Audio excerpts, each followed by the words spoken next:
Pasca terbakar pada 19 September 2023, pembangunan kembali Meru Tumpang 3 di Pura dan Kahyangan Gunung Payung, Kutuh, Kutsel, Badung, mulai digarap. Pembangunan Meru ini ditarget selesai sebelum Puja Wali di Pura Kahyangan Jagat ini pada 25 Januari 2024. Hal itu diungkapkan Bendesa Adat Kutuh selaku Pangempon Pura dan Kahyangan Gunung Payung, Jero Nyoman Mesir. Untuk pembangunan Meru Tumpang 3 ini, pihaknya mempercayakan kepada udagi setempat untuk mengkoordinir yakni Imade Sudarmayasa yang akrab disapa Guru Kledet atau Jero Dalang. Jero Kledet tidak hanya memiliki keahlian dalam keundagian tetapi juga dapat memastikan proses pengerjaan berjalan dengan lancar serta memudahkan koordinasi. Pengerjaan proyek ini diharap selesai sebelum Puja Wali, yakni minimal 14 hari sebelumnya. Hal ini untuk memastikan kesiapan pura dalam menyambut upacara Puja Wali, sekaligus dilakukan upacara Malaspas. Jero Nyoman Mesir mempersilakan masyarakat tetap bisa sembahyang selama pembangunan berjalan. Sembahyang bisa dilaksanakan, terlebih banyak juga pamedek yang datang dari tempat jauh. Purnama ning Kulu nika minimal 14 hari lah, 2 minggu sebelum Puja Wali harus clear. Dan nika di Purnama ning Kulu nika. Kemudian harapan ke depan, kita harus melengkapi juga dengan di sini. Tapi hidran nih kan, hidran ada nih kan. Lengkapi hidran, kalau ada nanti masalah nih kan supaya cepatlah kita bisa melakukan pemadaman kayak tempo hari. Kita kan nggak tahu yang namanya alam tempo hari ini kan alam lah nih kan pun seperti ini kan. Ya, kan ada lain kalau masalah kebakaran.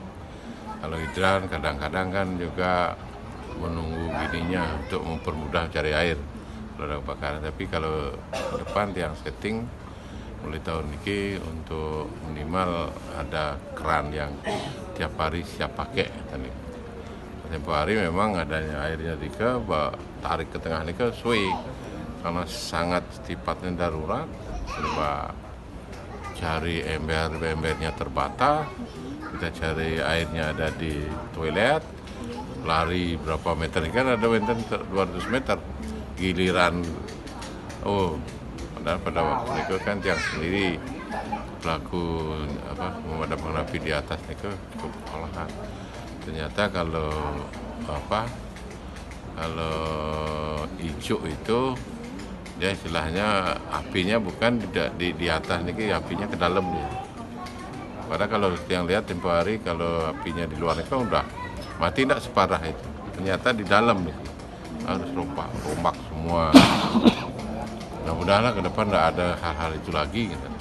Kita harapkan di samping itu juga pemeda datang dari manapun supaya merasa aman, nyaman datangnya. Gitu.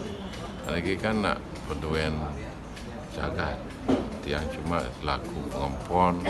Tapi tugas perempuan itu satu upacaranya diki ayah.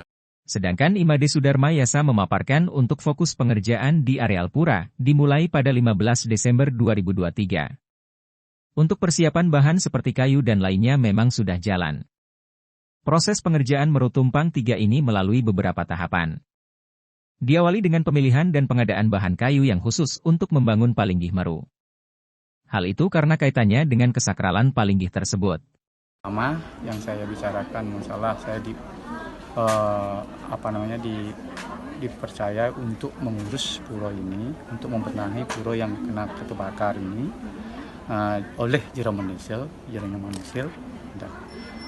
Setelah itu yang ditugaskan yang langsung proses dari segi perencanaan. Perencanaan pertama saya harus mempunyai dan harus mendapatkan suatu kayu yang akan mau diproses di sini, yaitu kayu majagau namanya. Majagau. Setelah itu saya di mana dapat dan harus kemana kan. Setelah itu saya banyak teman. Dari teman-teman itu saya suruh mencari di mana ada kayu itu, karena itu kayu itu yang paling langka kan. Karena membangun sebuah pura harus kayu itu sebenarnya nama kayu harum merbau kan, kayu merbau majagau ya, merbau majagau jati itu harus semua ada, nanti mungkin ada cendananya lagi itu supaya aura dari pura nanti itu yang dibangun oleh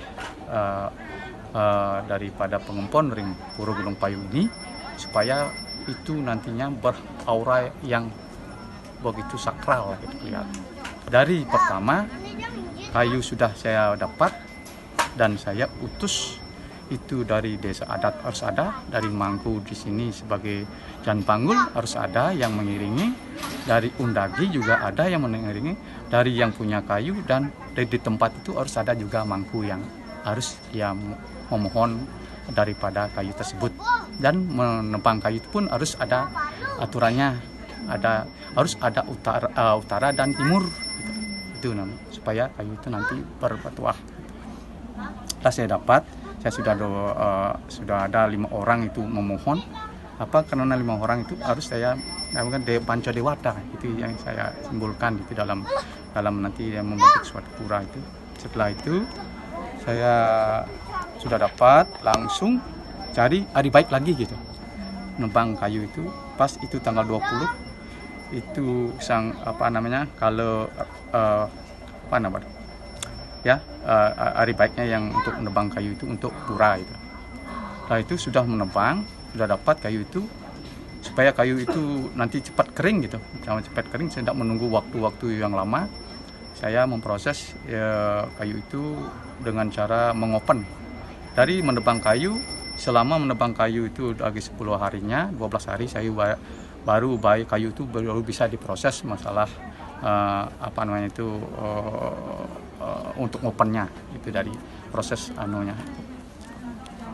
Setelah dari waktu proses itu pengopenan, lagi sebulannya baru kita bisa proses gitu. Untuk apa? Untuk jadi potong-potong itu perjalanannya.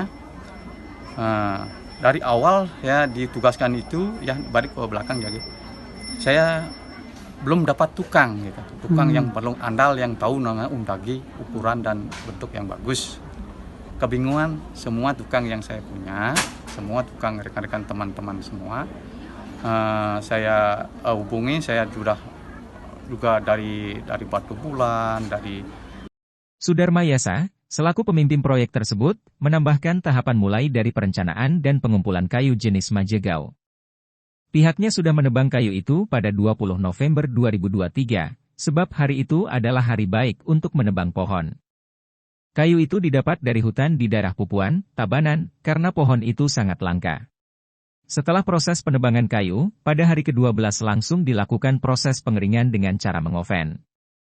Teknik itu digunakan dengan tujuan agar tak memakan waktu lama untuk mengeringkan kayu tersebut. Sugiatnyana melaporkan untuk Denpos Channel.